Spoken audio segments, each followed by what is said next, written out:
Hello, everybody. Starting at 4:59. Give you guys a minute to get on.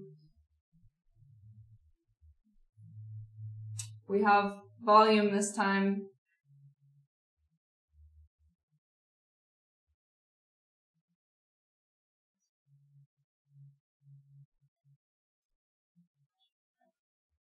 I don't even have anyone commenting yet. Weird. How strange. Alright, there's Seb.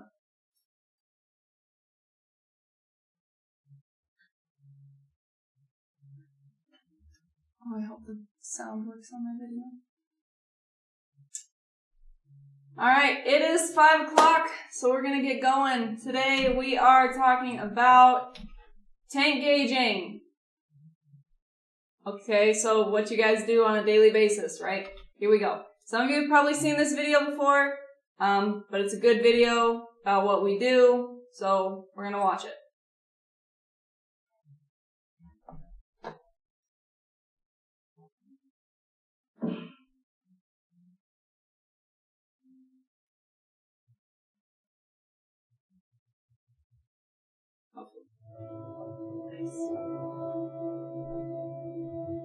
He started working in the oil fields, probably about 2000. Oh yeah, okay. And went to North Dakota in 2011.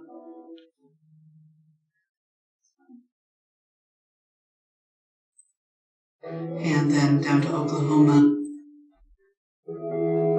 He was an owner-operator driver, very independent. He loved to work. He really did. They would give him an assignment to go pick up crude. He would go up and test the oil and then load the crude onto the trailer. He was out by himself all the time. He usually only came home maybe, every other month? Yeah. A few days. They called me 9 o'clock my time. They told me they were having problems getting in touch with David. That there was a problem. And then the hospital called me and gave me the bad news.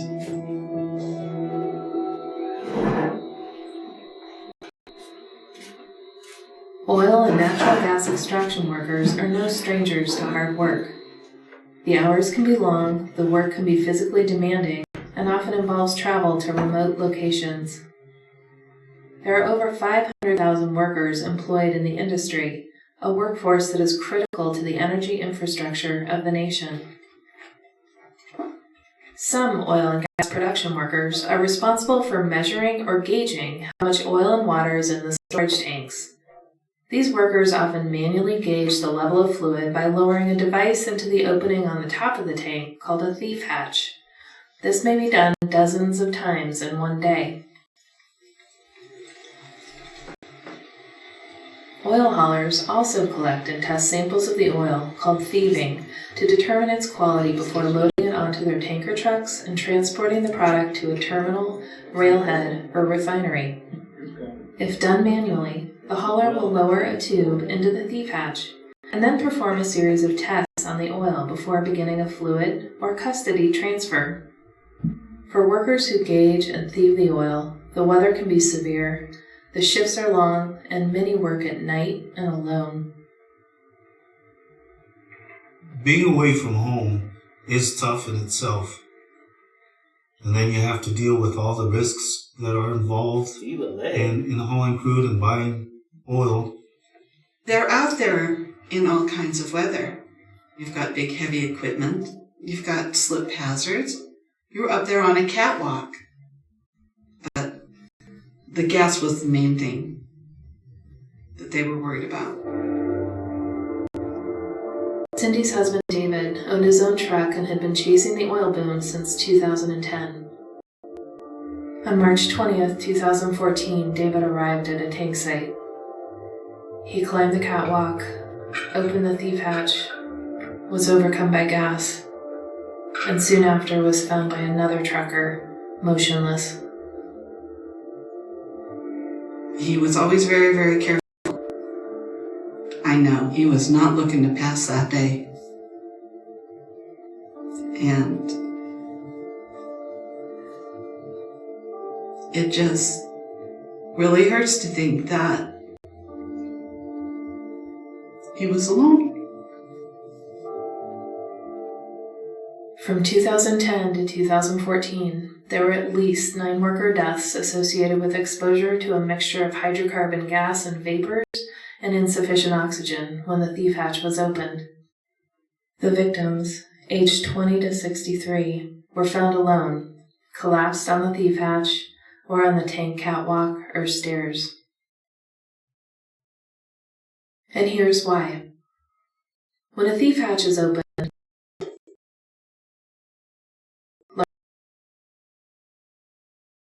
hydrocarbon gas and vapors escape, especially and the resulting displacement of air can create an environment that is highly explosive and oxygen deficient. In other words, workers may be breathing, but they're not getting enough oxygen. Here, an infrared camera allows us to see the plume, which is otherwise invisible to workers. It can affect the eyes, lungs, central nervous system, and can cause the heart to have abnormal rhythms resulting in dizziness and disorientation, loss of consciousness, and even sudden cardiac death. When you're up there and it hits you, it kind of catches you off guard. You kind of get dizzy. Most of the time when that happens, I just run. But when you try to run, it hits you so fast, you get disoriented and don't remember which way you want to run. It becomes very overwhelming. You see where the guy opens the hatch and so much gas is coming out. These guys are at risk because there's lots of harmful vapors within there. Same as you wouldn't want to hang your head right over top of your gas tank when you're fueling your car. There's benzenes, there's toluenes, there's xylenes. There's all kinds of things that can have long-term or immediate effects if you are deprived of oxygen. For a person to be in that kind of risk, there's no sense in it, in my mind. During 2010 to 2014, I've been in this industry for 35 years. I can think back, nobody told us what some of the health effects could possibly be. And I've always vowed that if I ever was in this position, everybody would know what I know. Our goal is to get everybody home safely to their families every day. There are many factors that may increase worker exposure to hydrocarbon gases and vapors, including conditions that are constantly changing. For this reason, everyone should take precautions when on site. The following prevention steps can reduce hazards and save lives. Engineering controls are the most effective way to protect workers by removing hazardous conditions or by placing a barrier between the worker and the hazard. Ideally, it's best if a worker never has to open a thief hatch.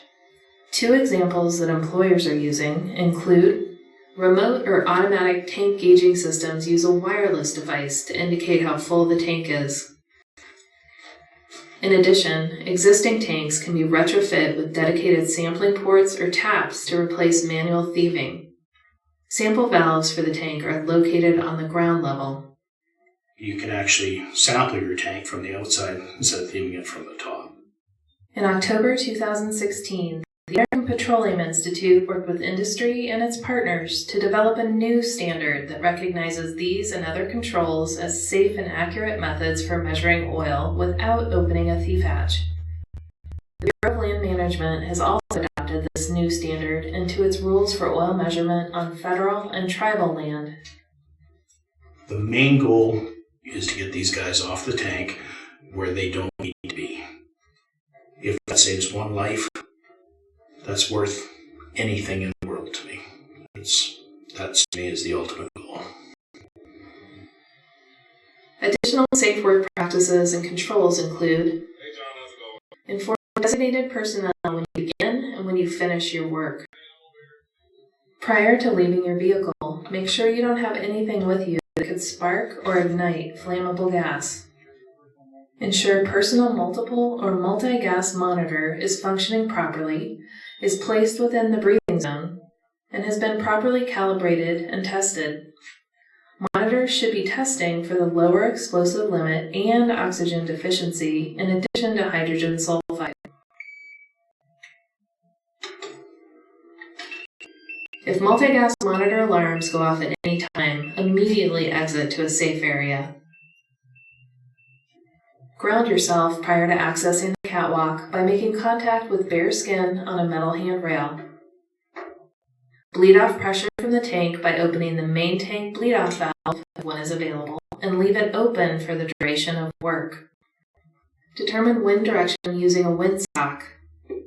Stand upwind, open the tank thief hatch fully, and step back at a distance to let it vent. Leave it open while performing engaging tasks.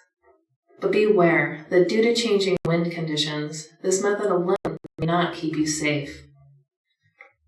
Unless exposure assessments indicate otherwise, use only supplied air respirators or self-contained breathing apparatus when working around open thief hatches.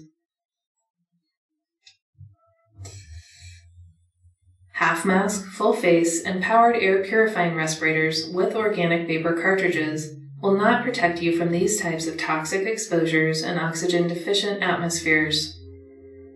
Wear flame-resistant clothing and impermeable gloves. Employers should have written worksite emergency action plans, and workers should be trained in and practice emergency response procedures. Worker training is an important part of workplace safety. Employers should conduct hazard assessments to evaluate exposure levels and other hazards and determine necessary controls to protect workers, and communicate these findings in a language that workers understand to both on-site workers and off-site contractors through hazard awareness training. Post hazard signage at tank access points so that workers understand the hazards and the precautions necessary to do this work safely. And train workers in these proper work practices. Workers, remember, you have the right to safe working conditions and to receive information and training about workplace hazards. If you don't know or are unsure of the hazards, stop the job and ask. Everyone has the right to stop work that is unsafe. In addition, you can contact OSHA anytime to report unsafe working conditions or to file a complaint. You need to be informed of what all the risks or hazards can be at a site. What's flammable, what's not, what can have long-term effects. Just know your limits. Don't get pressured into doing things that you feel uncomfortable doing. Speak up. Say something to someone. Don't wait till it's too late.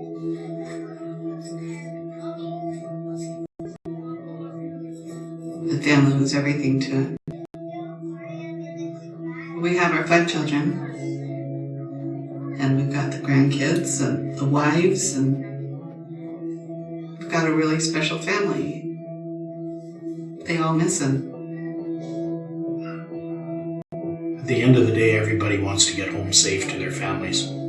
Everybody's there to earn their money and everything, but the ultimate goal for everybody is to get home safe to their families and friends. That's the name of the game.